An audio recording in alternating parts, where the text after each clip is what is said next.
सोनिया गांधी से ईडी की तीसरे दौर की पूछताछ की। आज सोनिया गांधी से लगातार तीसरे दौर की पूछताछ ईडी के दफ्तर में होगी।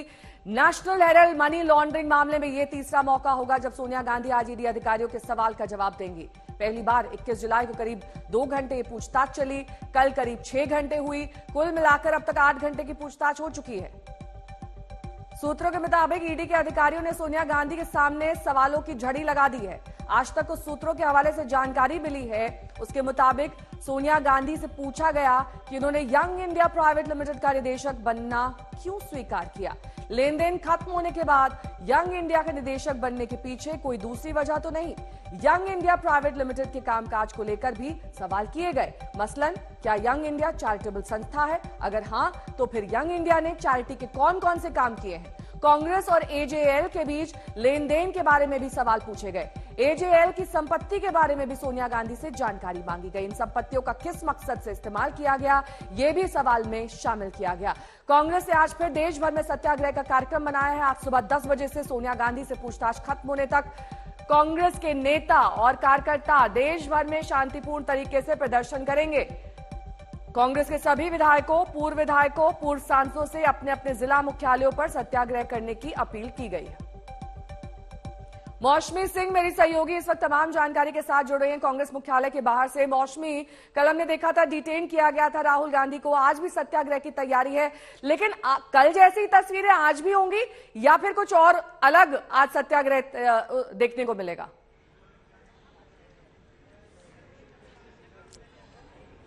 देखिए नेहा, कल का दिन आपने देखा कि किस तरह से विपक्ष लामबंद रहा। फर्स्ट हाफ में हमने देखा कि किस तरह से कांग्रेस के तमाम नेता विजय चौक पर धरना दे रहे थे और राहुल गांधी अकेले बचे थे। आधे घंटे तक वो सड़क पर ही बैठे रहे। और दूसरे हाफ में हमने देखा कि किस तरह से 19 सांसदों के सस्पेंशन के बाद काफी हंगामा मचा। दिलचस्प बात यह है कि जो 4 सांसद सस्पेंड हुए थे परसों कांग्रेस के, उनके पक्ष में टीएमसी भी उतर आई लोकसभा में। तो बहरहाल आज फर्क ये होगा कि शायद विपक्ष की लामबंदी इस पूरे मसले पर हम देखें। सोनिया गांधी के घर के बाहर हम हैं, पुलिस का तांता है, पर कल भी यहां से फोकस शिफ्ट हुआ था विजय चौक पर और बताया जा रहा है कि पूरी विपक्षी दलों की बैठक है 9:30 बजे। उसके बाद 10:15 बजे कांग्रेस पार्टी की पार्लियामेंट की रणनीतिक बैठक है। उसके बाद आगे का खाका तैयार होगा। हालांकि ज्यादा अपना प्रोग्राम सार्वजनिक नहीं कर रहे हैं सांसद और कांग्रेस पार्टी, क्योंकि उनको मालूम है कि पुलिस का सख्त पहरा है। यहाँ पे आप देखिए कि चारों तरफ जो तस्वीर कल थी वही तस्वीर यहाँ पे नजर आ रही है नेहा। और एक तरीके से कहीं ना कहीं कांग्रेस पार्टी अब बाकी विपक्षी दलों को इस पूरे मसले पर न सिर्फ ईडी की कार्रवाई पर बल्कि महंगाई से लेके एमपीज के सस्पेंशन पर एकजुट कर सकती है और गांधी प्रतिमा के सामने भी संसद परिसर में वो एकजुटता नजर आ सकती है। मौसमी, सवालों की एक लंबी फहरिस्त थी जो कल ईडी ने सोनिया गांधी के सामने रखी। संतोषजनक जवाब मिले, क्या जानकारी मिल रही है? किस तरीके के सवाल आज पेश किए जा सकते हैं और कब तक ये सवालों का सिलसिला जारी रहेगा, ये सबके जहन में? बिल्कुल नेहा, ये समझने की जरूरत है कि आखिर सोनिया गांधी से पड़ताल हो क्यों रही है।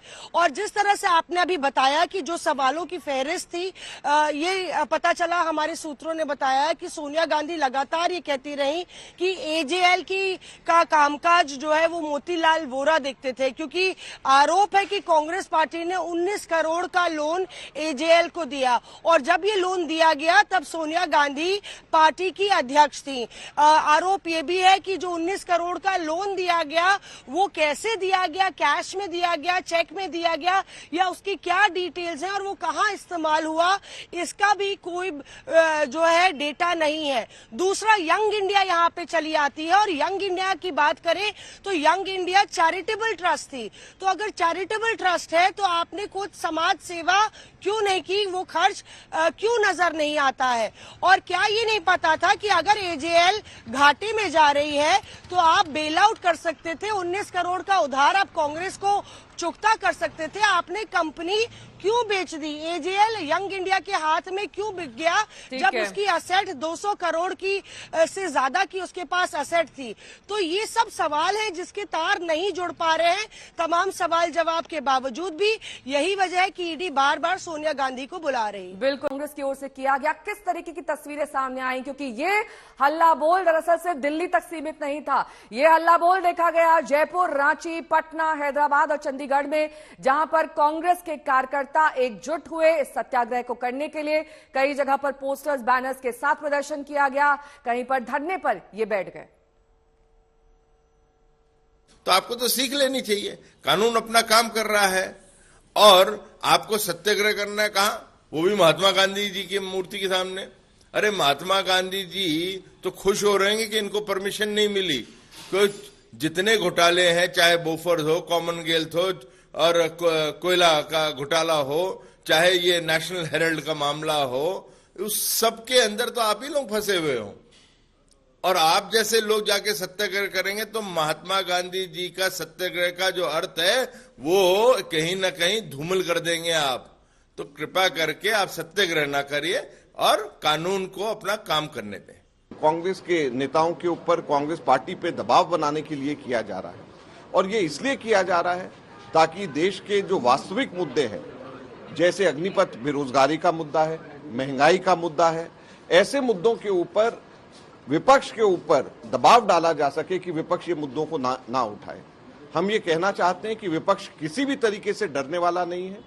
महंगाई का मुद्दा, जीएसटी का मुद्दा, बेरोजगारी का मुद्दा, अग्निपथ का मुद्दा, ये सारे मुद्दे हम लगातार उठाते रहेंगे और जोर से उठाते रहेंगे और जनता की आवाज को हम दबने नहीं देंगे। और विपक्ष किसी भी तरीके से दबाव में आने वाला नहीं है।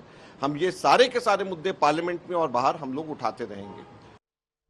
और अब बढ़ते हैं आज की तीसरी सबसे बड़ी खबर की ओर। प्रवर्तन निदेशालय यानी कि ईडी के अधिकारों की लक्ष्मण रेखा क्या हो, आज इस पर सुप्रीम कोर्ट में सुनवाई होनी है। साथ ही मनी लॉन्ड्रिंग एक्ट के कई प्रावधानों की वैधता पर भी सुनवाई की जाएगी। पूर्व केंद्रीय मंत्री पी चिदम्बरम के बेटे कार्ति चिदम्बरम और महाराष्ट्र के पूर्व मंत्री अनिल देशमुख की अर्जी समेत 242 याचिकाओं पर आज सुप्रीम कोर्ट फैसला देने वाला है। Justice A M Khanwilkar, justice Dinesh Maheshwari और सीटी रवि कुमार की बेंच ये फैसला सुनाएगी। याचिकाओं में पीएमएलए के प्रावधानों को चुनौती दी गई है। पीएमएलए के तहत आय की तलाशी, गिरफ्तारी, जब्ती, जांच और कुर्की के लिए ईडी को उपलब्ध शक्तियों के व्यापक दायरे को चुनौती दी गई है। इसमें कहा गया है कि यह प्रावधान मौलिक अधिकारों का हनन है। साथ ही पीएमएलए में कड़े जमानत शर्तों, गिरफ्तारी के आधारों की सूचना न देना, ईसीआईआर कॉपी दिए बिना गिरफ्तारी के अधिकारों को भी चुनौती दी गई है। अनीशा माथुर मेरी सहयोगी इस वक्त तमाम जानकारी के साथ जुड़ गई हैं। अनीशा, ये जो आज की सुनवाई होनी है, इस पर बहुत सारी ऐसी चीजें हैं जिस पर बारीकी से फैसला आना है, लेकिन कब ये सुनवाई होगी और क्या आज ही फैसले की उम्मीद करें या ये जारी रह सकता है? देखिए नेहा, आज मैं सबसे पहले तो ये क्लैरिफाई कर दूं, आज फैसला ही आना है। सुनवाई इस मामले में कई दिन चलकर खत्म हो चुकी है। इसमें फैसला आज सुनाया जाएगा तीनों जजों की जो बेंच है उसकी तरफ से, और ये 142 के आसपास केसेस हैं, जिनके साथ साथ और भी एप्लीकेशंस हैं, जिनमें अलग अलग इन्फोर्समेंट डायरेक्टोरेट की जो पावर्स हैं और पीएमएलए जो कि मनी लॉन्ड्रिंग एक्ट जो है उसके अलग अलग प्रावधानों को चैलेंज किया गया है। 10:30 बजे हम उम्मीद कर रहे हैं कि बेंच के बैठते ही ये फैसला सुनाया जाएगा। काफी डिटेल में हमें उम्मीद है कि ये फैसला आएगा, क्योंकि अलग अलग प्रावधानों पर अलग अलग तरह से चर्चा हुई है। इसमें काफी दिनों तक इस मैटर में सुनवाई चली है। देश के सभी दिग्गज जो वरिष्ठ अधिवक्ता हैं, आप सोलिसिटर जनरल, अटॉर्नी जनरल से लेकर जो सरकार की तरफ से आए थे उनसे, उनके बाद पी चिदम्बरम, एम सिंघवी, कपिल सिब्बल, श्याम दीवान, शेखर नाफडे, जितने भी आप बड़े वकील जो इस क्रिमिनल लॉ और कॉन्स्टिट्यूशनल लॉ के जानकार हैं, सभी ऑलमोस्ट सभी इस केस में शामिल हुए थे, इसकी आर्ग्यूमेंट्स में शामिल हुए थे। और सबसे बड़ी बात ये रहेगी कि इस केस की, इस आज की जजमेंट जो है, आज फैसला है, वो अभी के जो करंट केसेस चल रहे हैं ईडी के और आगे आने वाला किस तरह से उनका दायरा रहेगा, सबको आज डिफाइन किया जाएगा। तो आज बहुत बहुत खास फैसला, बहुत जरूरी फैसला आने वाला है।